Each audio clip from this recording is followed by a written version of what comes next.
Il était une fois une île.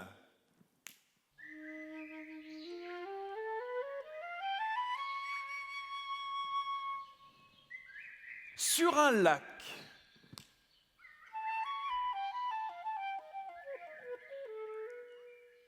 Au milieu d'un bois charmant.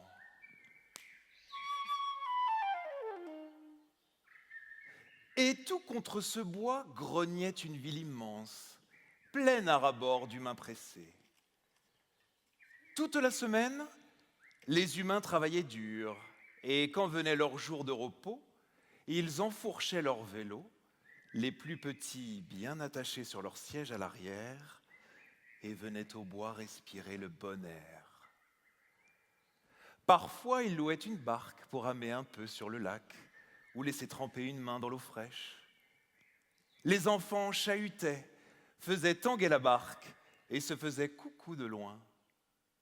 Ce qu'ils préféraient, c'était s'approcher de l'île et passer sous le saule pleureur. Mais ils riaient tellement et prenaient tant de plaisir à pénétrer dans cette grotte de branches et de feuilles que personne ne la remarqua. Car ce jour-là, une canne colvert couvait ses œufs au milieu des herbes hautes, cherchant la solitude dans la cachette que lui offrait le saule, à quelques pas de l'eau.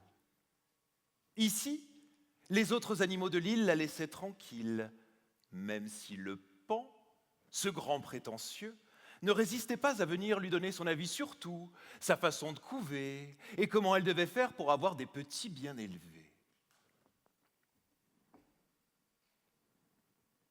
Non, mais tu comprends. Les jeunes de maintenant, ils se tiennent n'importe comment. Toujours le bec en l'air, caquetant à tout vent. Ce qu'il leur faut, c'est de l'autorité. Ils verront un jour. La roue tourne. La roue tourne. Dis-moi, tu n'es pas un peu en train de les écraser, là? Bon, je ne te parle pas de leur mettre une volée, mais il faut être ferme. Sauf qu'elle n'avait jamais vu de ferme, la canne. Elle était née sur cette petite île, comme lui, avec d'autres animaux qui servent à faire joli. Elle connaissait le paon depuis toujours, et parfois toujours, c'est très très long. Elle appréciait davantage les visites d'une pie de ses amis. Elle aussi était bavarde, mais elle n'était pas snob. Elle aurait pu, car elle était très élégante dans son smoking à l'ancienne.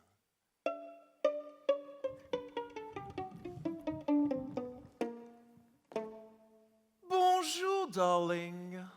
Comment vas-tu aujourd'hui? La pie était justement là quand les œufs commencèrent à se fendiller. Très vite, ils éclosent tout à fait. Et c'était de ce côté, de celui-ci, des canetons qui tendaient le cou au dehors et faisaient tout le bruit qu'ils pouvaient. Toutes les deux les trouvaient trop mignons. La pie dit à son ami: « Ça n'est pas pour te contrarier, darling, mais ils ressemblent à leur père, pas à toi. » Et la canne de répliquer: « Tu l'as vu leur père? Cet élégant col vert tout en reflet? Comment pourrais-je être contrarié d'avoir 9 fois son portrait craché ?» Les canetons ouvrirent les yeux sur les herbes hautes qui les entouraient et le saule au-dessus de leur tête, admirant toutes les nuances de vert qui les rendaient heureux, comme l'herbe peut rendre heureux parfois, et s'exclamèrent: « Oh, dis donc! C'est très grand le monde !» Leur mère et la pie rirent de concert. Coin, coin, coin, coin, coin. Et cui, cui, cui, cui, cui. Puis la canne dit à ses petits: « Mais voyons, mes chéris, mais ça n'est pas le monde. Ce n'est que notre nid. Au-delà, il y a l'île, puis le lac, puis le bois. Et encore au-delà, la ville. Mais il faudra vous en méfier, toujours, même quand vous serez grand. Et pour l'instant, restez groupés. Tout le monde est là? Comptez-vous. 1, 2, 3, 4, 5, 6, 7, 8. La canne s'inquiéta. Mais il manque un œuf. J'en avais 9. Elle se leva d'un bond et regarda sous son croupion. Le 9e œuf.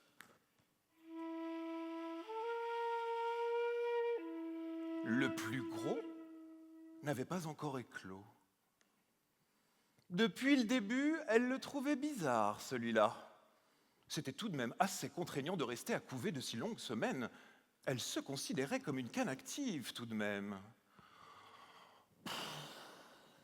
C'est long, c'est long. Elle le poussa du bec. Ça ne lui fait rien. Il semblait dur comme du bois.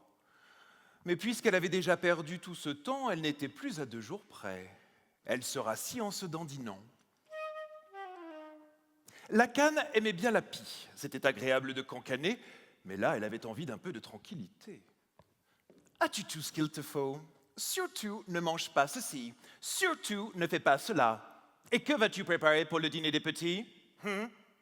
Il faut que ce soit équilibré. Je ne vois pas comment tu pourrais les soigner correctement tout en couvant ce gros œuf idiot. Oh. Tu devrais l'offrir au chat, tiens. Si ça se trouve, c'est un œuf de dinde. C'est un classique, il paraît. Te voilà bien. Tu ne pourras jamais lui apprendre à nager, ma pauvre. La canne finit par s'en débarrasser. De la pie, évidemment. Enfin, un matin que les canetons jouaient à saute-mouton, leur mère appela gaiement. « Venez voir mes lapins !» Oui, parce qu'une canne peut bien appeler ses petits mes lapins. « Venez voir mes lapins, numéro 9 va arriver !» Ils se mirent tous en cercle pour regarder. Et quand numéro 9 sortit de l'œuf, ils s'exclamèrent en chœur. Oh!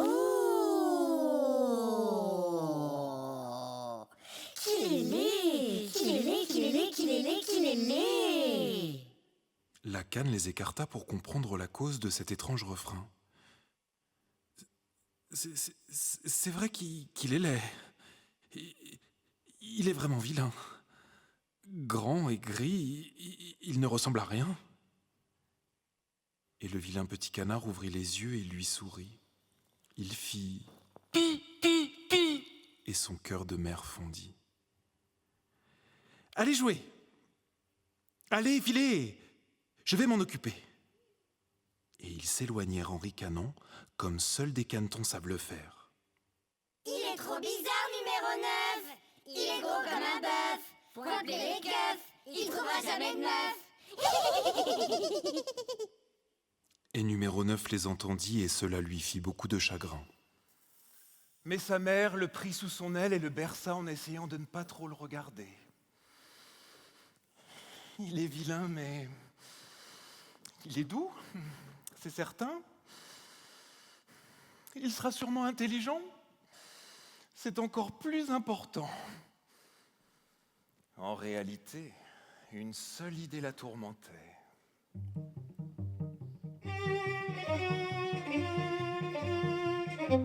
Saura-t-il nager ?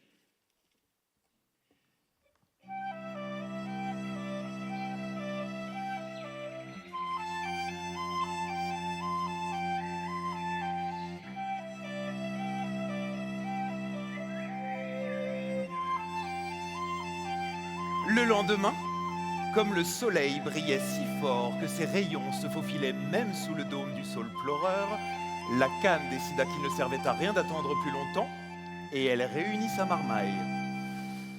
Tout le monde en rang. Ce matin, nous allons au bain. Comptez-vous. 1, 2, 3, 4, 5, 6, 7, 8... 9. Et les 8 canetons jolis rirent si fort qu'ils en firent presque pipi. Ils parcoururent rapidement les quelques mètres jusqu'au lac en se dandinant et en s'appliquant à rester en rang. En fin de file, numéro 9 dépassait les autres d'une tête. Alors ils se tassaient et s'emmêlaient les palmes. Ils étaient tous pâteaux, mais lui battait tous les records. Sauf que là, plus personne ne ricanait. Chacun sentait le regard pesant des habitants de l'île, ceux qui les jugeaient, ceux qui se demandaient lequel manger en premier, ceux qui trouvaient que l'île était déjà surpeuplée, et tous qui remarquaient le dernier, plus grand, plus empoté, gris, difforme, et chuchotait-il, vilain comme tout. Quel vilain petit canard que voilà, entendait-on. Une tête pareille, ça m'embouche à un coin, disait le doyen des canards. Qu'est-ce que c'est que ce volatile-là, disait le petit chat. Ça se mange ou ce n'est qu'un jouet, demanda-t-il à son papa. Celui-ci est complètement loupé. La canne, tu devrais le refaire. Qui vous l'a livré? Il faut vous plaindre et vous le faire rembourser. Mais la canne restait imperturbable. Tout à ces canetons dont elle était si fière, même du dernier, qui était son fils après tout, et qui n'avait rien demandé à personne. Non, mais pas les pieds en dedans. Un caneton bien élevé écarte les pieds avec soin. Regardez comment je mets les pieds en dedans.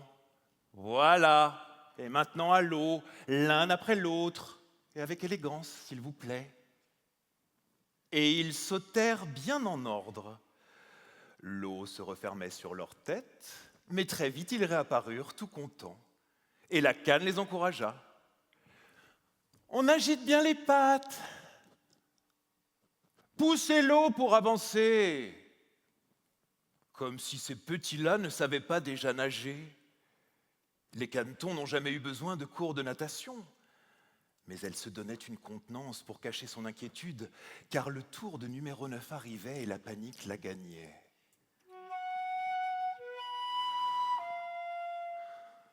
Que ferais-je d'un oiseau qui ne sait pas nager ? Je ne m'en sortirai jamais. Mère, d'accord, mais de canards qui savent se dépatouiller. Et le tour du vilain petit canard arriva. Et il plongea.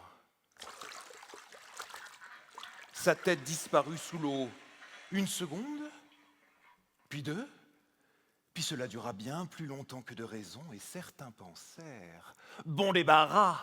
avec un sourire en coin. Mais il réapparut un peu plus loin, bien envié et ravi. Pour la première fois, il rit. Quel plaisir de nager, de sentir l'eau glisser sur son duvet. Et plus que tout, il avait adoré plonger. Il remonta sur le bord un nombre incalculable de fois et recommença. Il essayait comme ci, et puis comme ça. Il éclaboussait partout, se cognait le bec ou le genou, mais s'amusait comme un fou. Le paon qui l'observait secoua la tête. La canne ne pensait même pas à l'en empêcher, malgré les rires et les quolibets, trop contente de le voir nager si bien et si vite, la tête haute, les pattes parfaitement écartées. Il n'est pas si laid lorsque l'on regarde de près. Et puis la beauté, c'est très surfait. Et surtout, ça n'est pas un dindon. Et ça, c'est assez pour l'aimer. Mais ses frères et sœurs chantaient.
Il n'avait pas tort.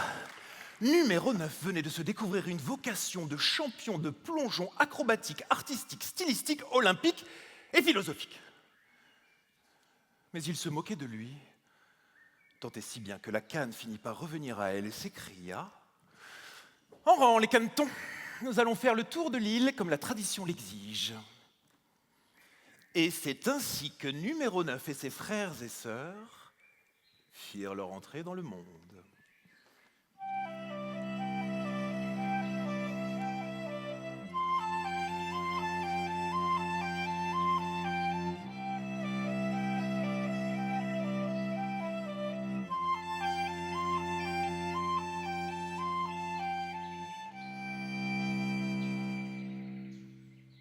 Ils paradèrent tant bien que mal devant les humains ravis sur leur barque et les animaux méfiants, envieux ou agacés. Ils regardaient de tous côtés, pleins de curiosité. L'île en elle-même était petite et très artificielle, au sens propre comme au figuré. Le genre de propreté que les humains affectionnent, quand tout a l'air de briller et que ça manque de toile d'araignée. Les buissons étaient choisis pour leur couleur plus que pour le goût de leurs feuilles, au regret des rares chenilles, ces ennemis du jardinier. Et dans ce lieu isolé, une petite société se côtoyait d'un peu trop près en se croyant privilégiée. Il y avait les pans et les pies, une famille de chats, quelques écureuils, un héron solitaire et des batraciens en tout genre. 2 chèvres tournaient en rond et un âne grognon faisait de l'humour noir. Et puis bien sûr les canards. Comme tous étaient ici pour plaire aux humains, et comme ça n'est pas une mince affaire, ils ne savaient plus trop comment se comporter. Quand le vilain petit canard arriva, tout le monde s'en prit à lui. Les lapins étaient les plus taquins. L'un d'eux s'amusait à le surprendre à tout moment. Il lui donnait une tape et filait. Numéro 9 était encore maladroit et tombait en lui courant après sous les rires et les méchancetés. Il pensait « Si on était dans l'eau, tu ferais moins le malin. Moi, je te le dis. » Mais il ne disait rien. En grandissant, les canetons devinrent de plus en plus méchants. Ils passaient leur journée à le maltraiter, lui demandant des services inutiles que le gentil numéro 9 rendait toujours pour se faire rabrouer ensuite. Il se cachait au petit coin et se consolait en se rêvant champion de plongeon classique, unique et angélique. Un jour, par exemple, un faisan décida de se rendre intéressant et vint le pincer. Qu'il poussa fit tellement rire autour d'eux que le faisan recommença sur le champ. Et plus les animaux riaient, plus il pinçait. Et il riait, il riait. Il aurait suffi qu'un seul prenne sa défense pour que tous les autres comprennent leur méchanceté. C'était le quotidien de numéro 9. Comme seul soutien, sa mère disait à qui voulait l'entendre « Il est resté trop longtemps dans l'œuf. C'est pour ça qu'il est mal formé. Mais ça s'arrangera. Ça va aller. » Numéro 9 aurait voulu demander « Pourquoi vous vous en prenez à moi? Vous avez rien de mieux à faire ?» Mais il ne disait rien. À la place, il s'habitua. Et le malheur ne rend ni plus beau ni moins maladroit. Il vivait dans sa tête une vie de champion de plongeon acrobatique, philosophique, romantique et soviétique. Il avait bien essayé de dire à sa mère qu'un jour il sauterait du plus haut rocher, mais elle préférait qu'il se fasse discret et aussi elle s'inquiétait. « Mon chaton !» Oui, une canne peut bien appeler son petit mon chaton. « Mon chaton, c'est bien joli de vouloir être plongeur, mais c'est réservé aux canards gracieux. Pas question que tu te lances de cette hauteur. Le grand rocher est bien trop... Je t'aime trop et j'ai trop peur. Et tu n'es pas assez adroit. Et je ne veux plus entendre les autres se moquer de toi. Tu t'y casseras le bec ou on ressortira boiteux. Imagine un peu. » Elle pensait l'aider, le protéger, pas lui couper les ailes. Un jour qu'il tentait d'échapper de nouveau à une mauvaise blague, il s'enhardit à monter sur le grand rocher, certain que personne ne le suivrait. Il ne cherchait rien de particulier, mais il savait ce qu'il fuyait. Une fois perché à l'abri, il prit le temps de respirer 3 fois les yeux fermés.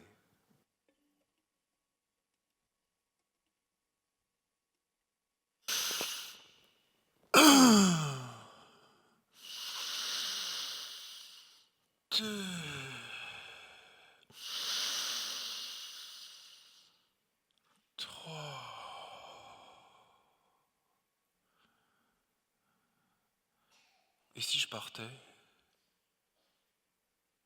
Qu'y a-t-il de pire que de rester coincé dans un endroit que je n'aime pas, entouré d'hostilité, frustré, maltraité? Autant m'en aller. Je ne suis pas un numéro. L'idée lui vint de dire au revoir à sa mère, mais il ne dit rien. Au lieu de cela, il plongea.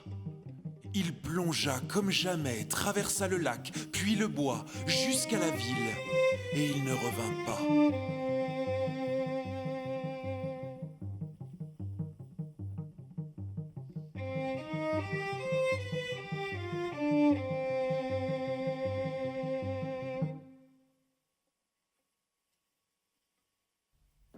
Il entra dans la ville par un large fleuve qui ondulait et charriait une eau brune.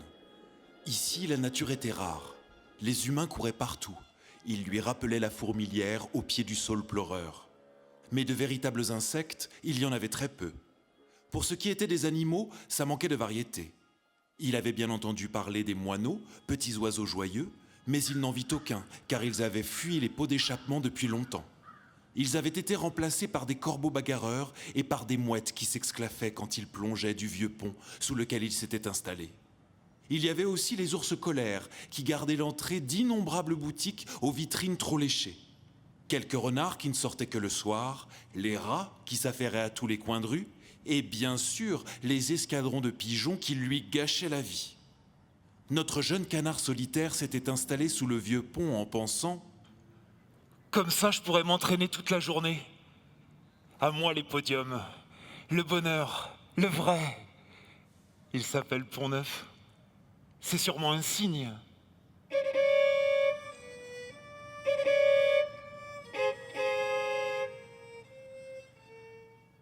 Il aimait l'anonymat que lui offrait la grande ville. Ici, les gens ne se parlaient pas, donc il ne lui parlait pas non plus. Et c'était très bien comme ça. Il y en avait qui parlaient tout seuls, un fil dans l'oreille, drôle d'idée. Mais pourquoi pas? Lui, ce qu'il voulait, c'était la liberté, vivre sous son vieux pont superbe et passer ses journées à plonger. Tout aurait été merveilleux sans ses voisins les pigeons. Ils refusaient de partager le peu de nourriture que l'on pouvait trouver et l'obligeaient à s'épuiser à en chercher. Il avait appris à se contenter de miettes de baguettes, mais après avoir passé la journée à en chercher, il n'avait même plus la force de s'entraîner. Il avait essayé de leur parler 1 ou 2 fois. Piètre résultat. Pour toute réponse, les pigeons se rengorgeaient. « Tu veux mieux manger ? Alors fais ceci ou fais cela. Et si tu n'es pas content, rentre chez toi. Ici, dans le monde, ça se passe comme ça. Tu ne peux pas comprendre, toi. Laisse-nous t'expliquer. C'est ici que tout s'invente, que tout se crée. C'est ici que l'on sait. Les places ne sont pas données, mon cher. Alors, avec ton drôle d'air... » Il se dit qu'il devait être bien repoussant pour qu'il le déteste autant. Ses ambitions de champion de plongeon avaient pris du plomb dans l'aile. Et dans cette ville immense, il se sentait tout petit. Il manquait d'espace, d'horizon, et d'un je ne sais quoi qu'il ne savait pas nommer. Un matin, son regard s'attarda sur un humain, seul à une terrasse, qui trempait un sucre dans son café. L'humain pleurait, et si les canards avaient su pleurer, il l'aurait imité. Un bulldog grognon au bout d'une laisse à paillettes passait par là. Le chien le vit hésita à lui voler dans les plumes pour s'en faire un confit, puis finalement lui dit mollement: à quoi bon me fatiguer à t'attraper? Même pas sûr que tu sois bon à manger. Tu m'échapperais sûrement car ma laisse est trop courte. Je n'y arriverai jamais. Moi, je n'ai droit qu'à ce qu'on veut bien me donner. C'est ma condition. Heureusement qu'on m'emmène à la campagne parfois. Là-bas, il y a de l'herbe dans laquelle se roulaient des mouches à gober. Mais ça n'est pas pour les vilains petits canards comme toi. Et il se jeta sur notre canard en aboyant de toutes ses dents, la bave aux babines. Mais il fut stoppé net par sa laisse. Le petit canard se dit qu'il était si laid que même le chien n'osait pas le manger. Il perdit quelques plumes dans l'affaire, mais pas la vie. Et en s'enfuyant, il changea d'avis. C'est vrai qu'à chaque fois qu'il s'éloignait du fleuve, le peu de nature disparaissait. Mais il ne connaissait que l'île ou la ville. La campagne, c'était quoi? Après tout, être libre ici, ce n'est pas la liberté qu'il voulait. Il se dit: non! Le monde, ça n'est pas ça! En tout cas, pas pour moi! Si on peut être mieux ailleurs, je dois y aller!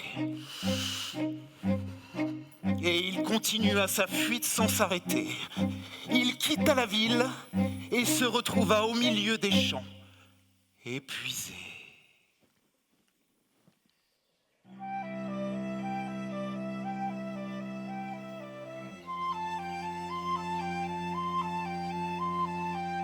Que la campagne était belle.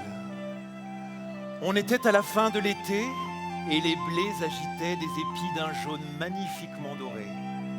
L'avoine était verte et dans les prairies, le foin s'élevait en monceaux odorants. Une cigogne se promenait sur ses longues jambes rouges en chantant en égyptien. Et près des champs et des prairies s'étendaient de grandes forêts coupées de lacs profonds. Le petit canard se dit qu'il n'avait jamais rien vu d'aussi beau et il se demanda si c'était le je ne sais quoi qui lui avait toujours manqué. Ici, l'air était plus pur et son cœur plus léger. Il n'osait pas s'approcher des autres animaux, mais il appréciait de les voir en liberté. Ce grand cerf en lisière de la forêt, le sage hibou qui recevait toutes les nuits pour des consultations de philosophie, les musaraignes, les écureuils et même les taupes, et près des étangs qu'il affectionnait tant, les rainettes et les ragondins. Il aimait les observer et il savourait sa liberté. Et cette rencontre avec la nature, pleine de surprises et de bienfaits, mais il se sentait bien seul, sans pour autant se l'avouer. Un matin qu'il regardait des canards sauvages de loin sur un étang, il fut étonné de lui voir tourner le dos et s'envoler comme un seul sans un grand bruissement d'ailes. Il avait l'habitude qu'on ne veuille pas de lui, mais de là à décamper. Quand tout à coup, C'était des coups de fusil, là, tout près. Un des canards sauvages tomba comme une pierre. Terrifié, le petit canard se réfugia dans des roseaux. Les chasseurs riaient. Riaient-ils de lui? Les rires se mélangeaient à tout ce qu'il avait entendu dans sa courte vie. Il se revoyait sur son île, à peine sorti de l'œuf, martyrisé. Pourtant, une image le sortit de son cauchemar éveillé. Tout là-haut, dans le ciel, au-dessus de lui, entre les roseaux, d'immenses oiseaux blancs le survolaient. Un vol de cygnes qui partait vers le sud, annonçant ainsi la fin des beaux jours. L'émotion fut si forte qu'il dit à voix haute: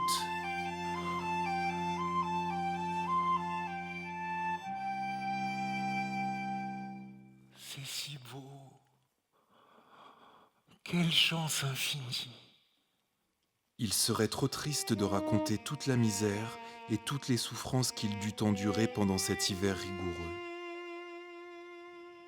Il vécut dans son coin, caché dans les roseaux, souffrant de la peur et de la solitude encore plus que du froid et de la faim.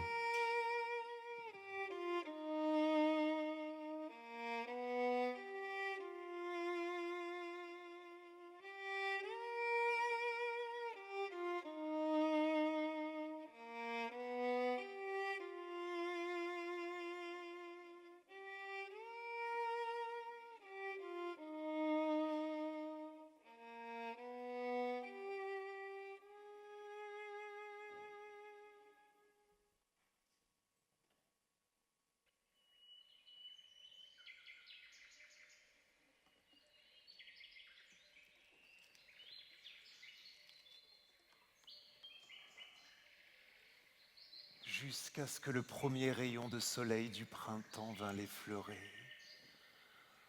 Doux, doré. L'intuition que la nature allait renaître lui donna la force de sortir de sa cachette. Mais le craquement d'une branche sèche le fit sursauter. Il fut étonné de se voir sorti des roseaux en un simple saut. C'est alors que tout doucement, il prit conscience de la nouvelle puissance de ses ailes. De petits sauts en large bond, il réalisa qu'il volait. Et il rit, comme lorsqu'il avait découvert le bonheur de nager. Sans effort, il alla se poser sur un étang sublime non loin de là. Le soleil rasant du matin faisait scintiller la rosée, et c'était toute la nature qui sortait de sa torpeur autour de lui. Il pouvait voler. Une vision féerique vint détourner son attention. Les cygnes étaient de retour sur l'étang. Ils gonflaient leurs plumes d'un blanc pur, s'ébrouaient, s'éclaboussant dans le soleil. Plus rien d'autre n'avait d'importance pour lui que ces oiseaux magnifiques. Le petit canard n'était plus un enfant. Il pouvait imaginer l'incroyable périple qu'ils avaient vécu pendant leur migration hivernale. Quel bonheur indicible de partager à la fois la nature et la liberté. Voyager tous ensemble, côte à côte, et se sentir beau et fort dans les yeux des siens, comme ils le sont dans les vôtres. Mâles et femelles étaient tout aussi beaux et forts, et s'aimaient côte à côte dans le respect. Il aimait les admirer, et la façon dont il s'aimait l'émut tellement qu'il se dit «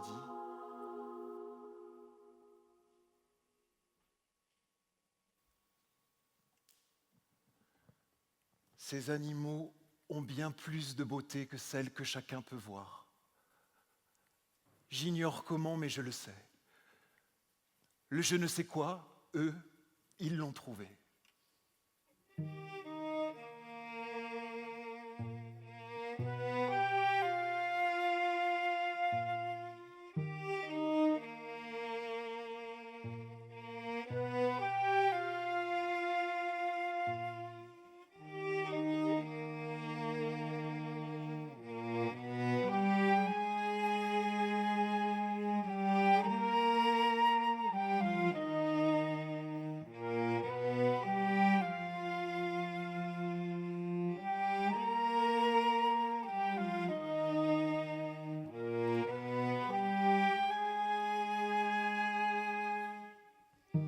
À cet instant, plus rien d'autre n'avait d'importance pour lui que de les approcher. Il le battrait sûrement d'être si présomptueux, mais il le fallait.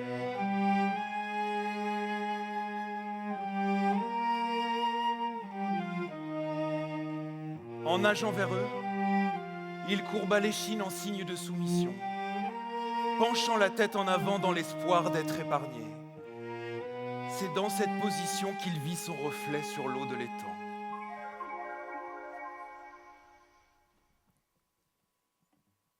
C'était incroyable, inespéré. Le vilain petit canard n'était plus. L'hiver l'avait transformé dans un noble cygne au plumage superbe.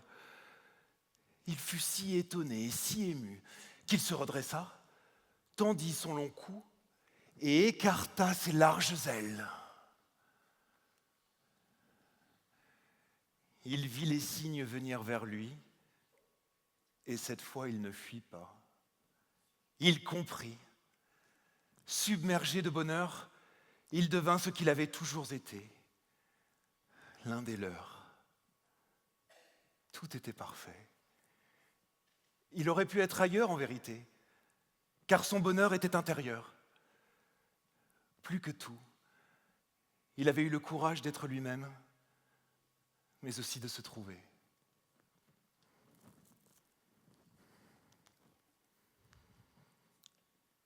Les cygnes l'entourèrent et l'admirèrent. Le plus âgé d'entre eux s'avança et lui dit : « Sois le bienvenu. »